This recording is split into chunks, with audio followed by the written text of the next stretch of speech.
استرالیا ته د اروپایانو له راتګ مخکې بومي استرالیایانو د دغه هیواد په بیلابیلو سیمو کې ژوند کاوه چې د استرالیا له کشف وروسته په 1988 زیږدیز کال کې لومړی ځل د اروپایانو استوګنه په استرالیا کې پیل شوې ده او له هغې وروسته د اروپایانو یوه ډله د بیړیو له لارې استرالیا ته راغلې ده.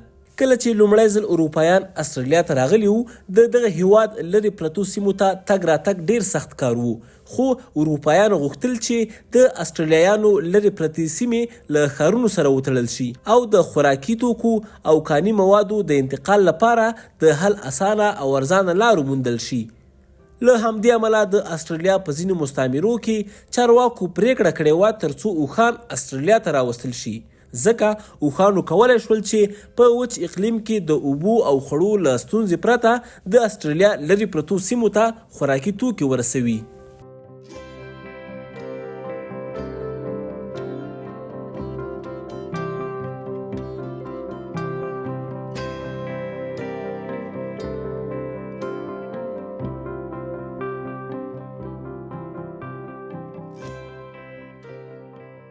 د سویلي استرالیا د ایالتي کتابتون پر ویبپاڼه د کډوالو په اړه خپاره شوي معلومات ښیي چې په استرالیا کې د افغانانو تاریخ له 115 کلونو هم ډیر دی او لومړی ځل په 1838 زیږدیز کال کې 18 افغانان له خپلو اوښانو سره د استرالیا سویلي ایالت ته راوستل شوي وو ترڅو د استرالیا د ترانسپورټي سیستم په جوړولو او د استرالیا د بیلابیلو ښارونو او سیمو په نښلولو کې مرسته وکړي. د لومړنیو اوښبه افغانانو له راتګ وروسته استرالیا ته د اوښبه افغانانو د راتګ لړۍ د څو لسیزو لپاره دوام پیدا کړی دی. دغه راز د 1860 زیږدیز کال په جون میاشت کې 3 تنه اوښبه افغانان له 24 اوښانو سره استرالیا ته راوستل شوي وو او تر هغې وروسته نورو افغانانو ته د راتګ لار پرانستل شوې ده. په ځینو خپرو شویو اسنادو کې لیدل کېږي چې لومړی ځل د دوست محمد خان، حسن خان او جمعه بلوچ خان په نومونو افغانان د استرالیا هیواد ته تللي وو.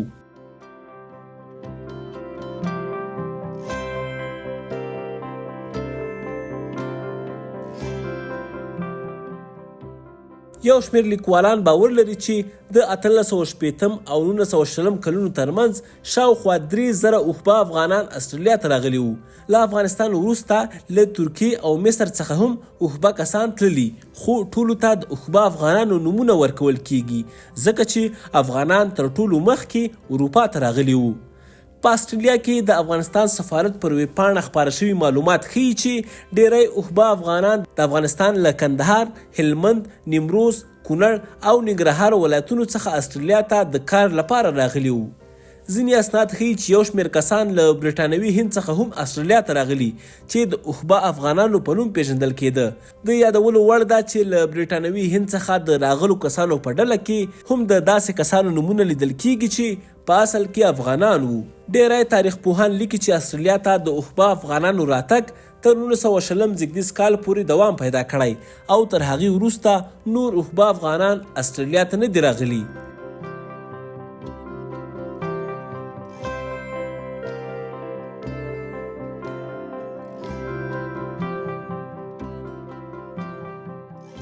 اوښبه افغانانو اجازه نه درلوده ترڅو خپلې کورنۍ له افغانستان څخه استرالیا ته راولي.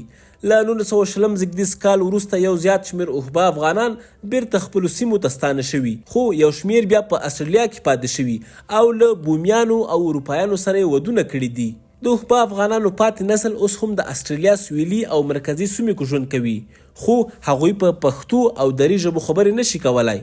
د استرالیا دغې سیمې ته 7 کاله پخوا تللی افغان ډاکټر بصیر وصال ټلویزیون ته وویل چې په یاده سیمه کې دغه جومات چې د بشیر خان په نامه دی له نږدې لیدلی او وایي هغه وخت یې بیا رغونې ته اړتیا لرله. نوموړی وایي چې د هلته له میشت افغانانو سره لیدلي او له دوی سره یې داسې نښې نښانې هم لیدلي چې ښکاري دوی لا هم له افغاني کلتور او فرهنګ سره اشنا دي او مینه ورسره لري.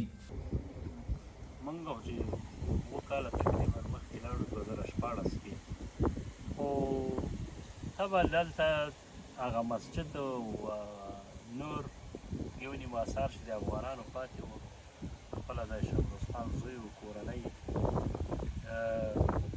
دا موجود وو. خو په هغه وخت کې چې افغانان راغلي وو هغوی اکثره اکثره نه تقریبا ټولې مجرد راغلي دي او په هغه وخت کې یو څه نژادي ستونزې هم موجود دي.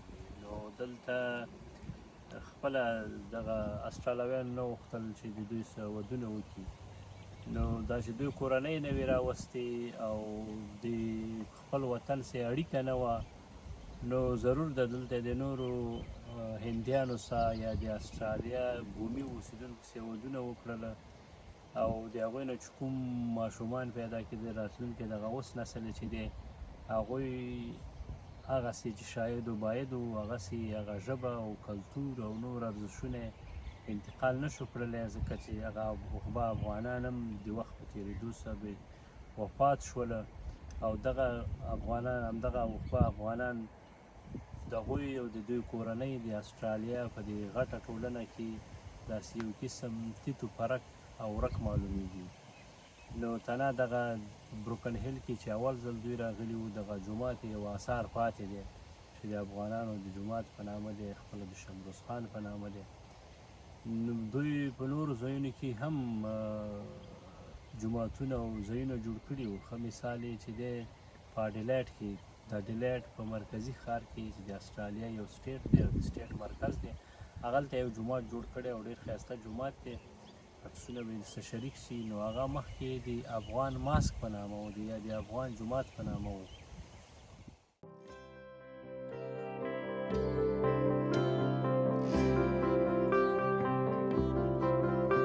په 1909 زیږدیز کال کې یوازې 149 افغانانو په استرالیا کې ژوند کاوه، خو د روسانو د یرغل او کورنیو جګړو پر مهال یو ځل بیا زرګونه افغانان استرالیا ته کډه شوي دي. استرالیا ته د افغانانو د تګ نوی پروګرام چې په 2013 کال کې پیل شوی د څه باندې 1400 غوښتنلیکونو له ډلې یوازې 150 غوښتنلیکونه تایید شوي او نورو ته د رد ځواب ورکړی دی. د استرالیا حکومت ویلي د هغو افغانانو لپاره چې په افغانستان کې له دوی سره کار کړی د ویزو د ورکولو ځانګړی پروګرام به د راتلونکي 2024 زیږدیز کال په می میاشت کې لغوه کړي او په شرایطو برابر کسان یوازې د 2023 کال تر نومبر میاشتې ورته خپل غوښتنلیکونه سپارلی شي. د استرالیا د احصایي ادارې شمیرې ښیي چې اوس مهال په استرالیا کې شاوخوا 50,000 افغانان ژوند کوي چې په پښتو او دري ژبو خبرې کوي.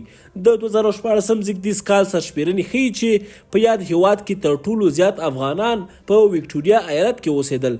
دغه راز د ډاکټر نصیر په نوم یو بل افغان چې په نږدې وخت کې د افغانانو له دغه سیمې لیدنه کړې وایي څه ډول چې دوی دغه سیمې ته فکر کوو هغسې نه وه، ځکه دا سیمه د استرالیا د نورو ښارونو په څېر پرمختللې نه ده، بلکې یو وړکی مسجد او دغه راز څو واړه کورونه او بازار لري چې د اوبا افغانانو له نسلونو پاتې یوازې یو کس له خپلې کورنۍ سره پکې ژوند کوي.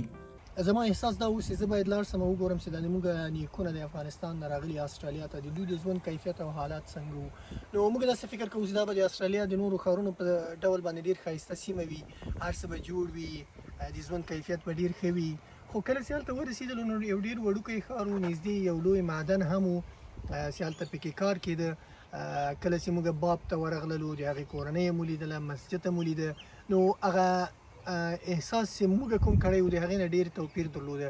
ډېر یو وړوکی مسجد، په هغې کې جای نمازونه، دا ساحه یې، خو ډېر جالبه شی چې موږ هلته ولیده دا د اوښبو یوه ګاډۍ وه، لکه د اسب ګاډۍ چې هغه ویډیو به عکسونه به یې تاسو لیدلي انځورونه، نو هغه ډېره جالبه وه چې دا جوړه کړې وه همدې افغانانو په څومره تکلیف باندې. خپله په دې ساحه کې ګرمي ډېره زیاته وه، ډېر قوي مچان وو، لکه ځینې خلکو ته به دا ډېره جالبه او د خندا خبرې، خو داسې مچان وو چې اکثره خلک ګرځېدل په مخ یې جالۍ اچولې وه.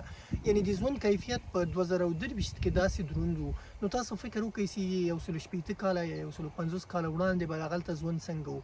داسې یوه سیمه داسې له بحر نه لرې ده، په هغه وخت کې خو تیارې نه وې، الوتکو پروازونه نه وو، نو خلک په کشتیو کې تلل یو ځای نه بل ځای ته.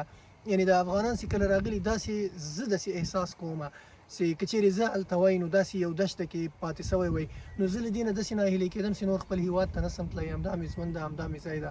ګرمي ډېره زیاته، اسانتیاوې هلته نه وې، نو د 1.5 کاله مخکې خو ژوند ډېر دروند و سخت و. نو په یو حساب باندې ډېر جالبه و او په ورته وخت کې یو ویاړم و چې افغانانو په هر ځای کې خپله مهمه ونډه په مثبته ونډه لوبولې ده. لومړنیو افغانانو د استرالیا د لرې پرتو سیمو په کشف له یوې سیمې څخه بلې سیمې ته د توکو او کانونو د موادو په لیږد او د اورګاډو د پټلۍ او تمځایونو د جوړولو په برخه کې مهم کارونه ترسره کړي دي.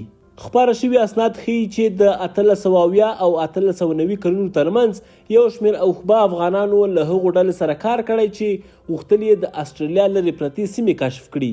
د بیلګې په توګه په 1872 کال کې د حکومت په مالي ملاتړ د ویلیام ګاس په مشرۍ 3 تنو افغانانو هر یو کامران، جمعه خان او الانا په یوې پروژې کې ونډه درلوده چې پایله کې توانېدلي ترڅو 130,000 کیلومتره مربع ځمکه د استرالیا په مرکزي سیمو کې کشف کړي.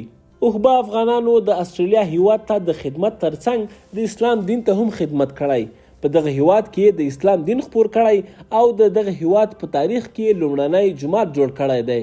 استرالیا ته د اوښبه افغانانو له راتګ وروسته په 1860 زیږدیز کال کې لومړنی جومات د سویلي استرالیا په مري سیمه کې جوړ شوی دی. د آی بي سي شبکې معلومات ښیي چې دغه جومات د استرالیا په تاریخ کې لومړنی جومات دی او د افغانانو لخوا جوړ شوی دی. د استرالیا په مري سیمه کې د لومړني جومات له جوړېدو څو کاله وروسته په 1888 کال کې په اډیلیډ ښار کې هم د افغانانو لخوا یو لوی جومات جوړ شوی. امان الله چې په ښوونځي کې په رابرټ بابا مشهور دی وایي چې اوښبه افغانانو په 1891 زیږدیز کال کې د بروکن هیل په سیمه کې د جومات په جوړولو پیل کړی دی. له دغه جومات څخه ډاکټر نصیر ملکزي، زمري سمیم او اسمت الله حلیمي لیدنه کړې او د امان الله سره د یاد جومات او د اوښبه افغانانو په ژوند او تاریخچې د وصال ټلویزیون لپاره خبرې کړې دي. 1887, all that was around here was just a little bit of a camp, you know. Okay. And over the 3 or 4 years, they gradually built That the mosque. Yeah. Because that's all that was here around in them days. It's just a So we have mosque got we have got some little history about this mosque over there. Yeah, Yeah. a bit of history about Yeah. it. That's my dad. Oh really? Yeah, he was one of the early camel men. Yeah. He was 63 when I was born. He was 63 when you were born. Yeah. Oh. Yeah, there's no one left there now. I'm the only one left around here now. Okay. And I'm nearly 84. I still look after it. Yeah. I've been looking after it for 16 So yeah, years. there are also some camel horse carts. Yeah, So this one is here. also like from that time when your dad was. Yeah, this one here, yeah. This one goes way back to the 1900s. This one, owned by Powers and Can. But they got the can spelled wrong on this. And this one? It's K. It should be Khan. Yeah. Khan. Yeah. A lot of them called Khan. And then they no. And in 1964 they were going to knock it down because all the kids around the neighbourhood, you know, they're using it as a cubby house. Mm-hmm. And it's just lucky that this bloke from the council stopped them from knocking it down, otherwise the history would be gone. There'd be no history here at all, would there? And they've been, and what they've done, they said, all right, we'll let the Historical Society look after it, but the building and the land still belongs to the council. Okay. They wouldn't part with it, so that was been a big problem all along, and that's why it's hard to get anything done. It's difficult. We're waiting now, at the moment we're waiting now to get new cupboards and everything to put inside the building, so we can display some of the old things like the hats and bells and things like that they used in the early days. If you ever come out to Australia, come up to Broken Hill and have a look at the Afghan mosque, and I'll tell you all about everything I know before I go. I've probably got about another 4 years left yet. د رسنیو لخوا په خپرو شویو راپورونو کې لیدل کېږي چې نن ورځ مسلمانان په استرالیا کې له 360 څخه زیات د عبادت مرکزونه لري او دغه شمیرې د هرې ورځې په تیریدو سره د زیاتېدو په حال کې دي. هغه افغانان چې څه باندې 115 کاله مخکې له خپلو اوښانو سره استرالیا ته تللي او د دغې لویې وچې ډیری برخې یې کشف کړي، د بنسټیزو جوړښتونو په رغولو کې کاري مرسته وکړه او د استرالیا بڼه یې د تل لپاره بدله کړه. دغه افغانانو په استرالیا کې د اوښانو له لارې هڅه کړې ده چې د استرالیا په پرمختګ او په ترانسپورت کې مهم رول ولوبوي او په دغه پرمختګ کې دوی رښتیا هم داسې رول لوبولی ده چې تر نن ورځې پورې هم د کومو افغانانو چې دلته دریم نسل یا څلرم نسل پاتې ده هغوی ته هم اوس په ډیره درنه سترګه کتل کیږي او د سیمې ځایي خلک ورته ډیر احترام کوي.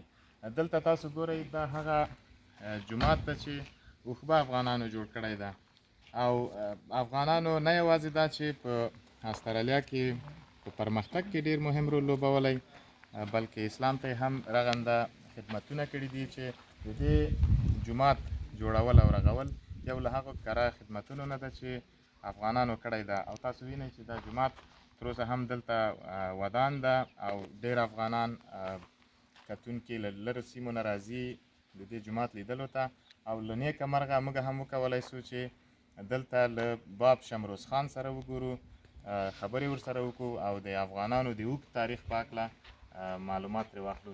اوس مهال د همغو افغانانو د یاد د تازه کولو او درناوي په پار د ایډیلاید او ډاروین د سیمو ترمنځ چې لیدونکی تر ټولو مشهور اورګاډی د غان یعنی افغان په نامه یادیږي. دغه اورګاډی د استرالیا له جنوبه شمال ته ځي، په 3-4 ساعتونو کې خلک رسوي. که څه هم په استرالیا کې افغانانو د لرې واټن د تګ راتګ په سفرونو کې ډېره اهمه ونډه او مرسته کړې، خو هماغه مهال هم د دوی سره د توکمیز چلند له مخې بد سلوک کېده او د دې بد سلوک له علته د هغوی ګروه، د هغوی ظاهري بڼه او د لیږد رالېږد دودیزو کارکوونکو ترمنځ کاري رقابتونه ول. د اوښبه افغانانو پاتې نسلونه دغه تبعیضي چلند تاییدوي او ځینې ادعا کوي چې دا تبعیضي چلند یې لا هم دوام لري. دغه راز څومره خدمت چې اوښبه افغانانو استرالیا ته کړی په هغه اندازه د دوی له کارونو څخه ستاینه نه ده شوې، خو استرالیایي لیکوالانو او څېړونکو په خپلو لیکنو او فلمونو کې له اوښبه افغانانو څخه په ښه نوم یادونه کړې ده.